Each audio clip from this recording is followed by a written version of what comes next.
Hey everyone, welcome back to Fortress Feed. Today, we're diving into something that's becoming more and more relevant as we all get a bit more privacy conscious. Email providers based in privacy havens like Switzerland and Germany. You've probably heard names like Proton Mail and Tuta tossed around, but what makes these services so appealing? Are they really as secure as people claim? Well, let's break it down.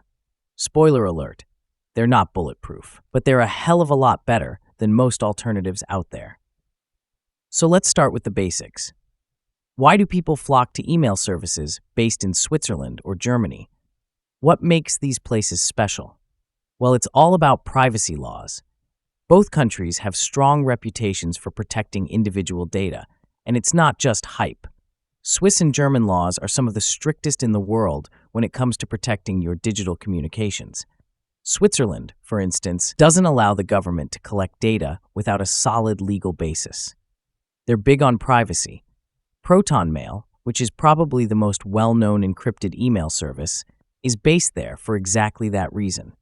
In Germany, the constitution protects the privacy of communications, and they have tough regulations like the GDPR, the General Data Protection Regulation, that protect user data like no other. Now, privacy and security in Switzerland and Germany are great, but they're not identical. Let's break it down. In Switzerland, for example, if the authorities want data from Proton Mail, they can't just demand it. They need a court order. Back in 2021, there was a case where Proton Mail had to comply with a Swiss court order and handed over IP information related to a French activist. It's a great example of how their encryption works. They couldn't give the content of the emails because of their encryption protocols. But metadata? That's fair game under Swiss law. Germany's Tuta had a similar situation. A court ordered them to monitor an account, and while they couldn't access the email contents because of encryption, they did have to hand over metadata like IP addresses and email headers. The point here is that while these providers are great for protecting your email content, they aren't bulletproof. Metadata, like who you're emailing and when, can still be handed over if a court orders it. Let's talk about encryption for a second, because it's one of the big selling points of these services. Both Proton Mail and Tuta use end-to-end encryption, which means that only you and your recipient can read the emails.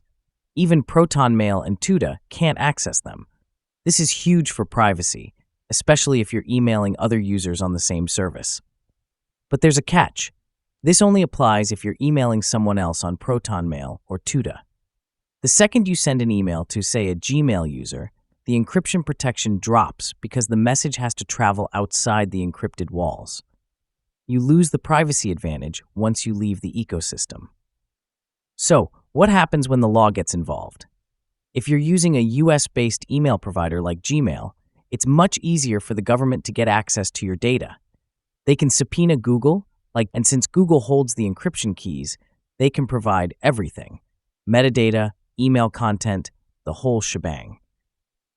But if you're using Proton Mail or Tuta in Switzerland or Germany, the authorities need to go through a lot more hoops.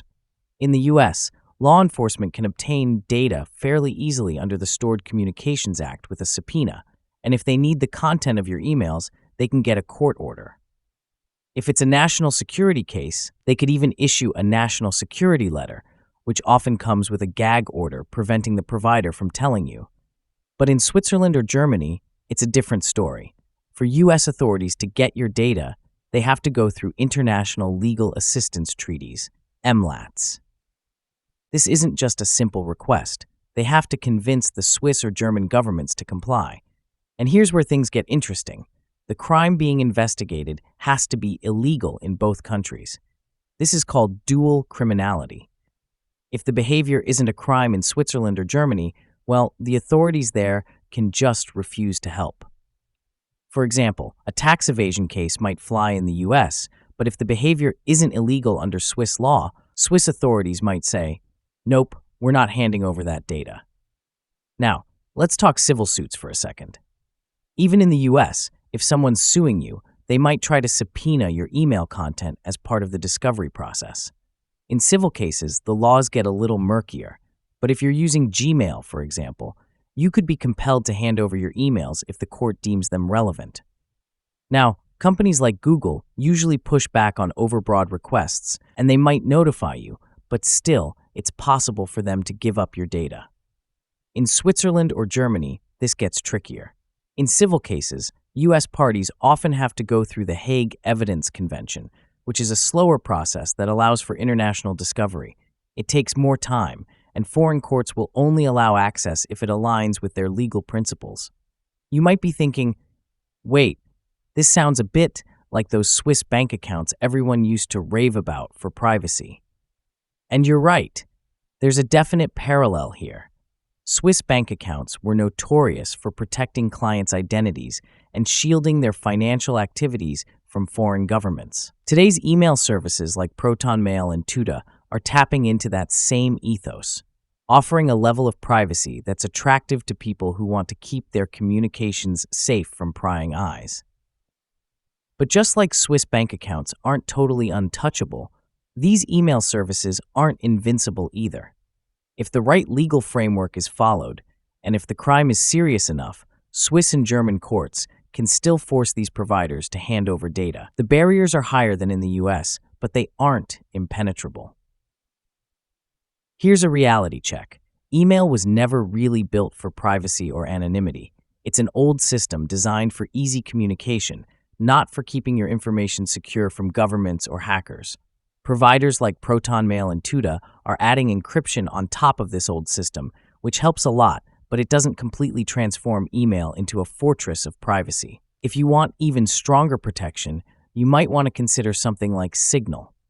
Signal uses end-to-end encryption by default, and it's designed for secure communication from the ground up.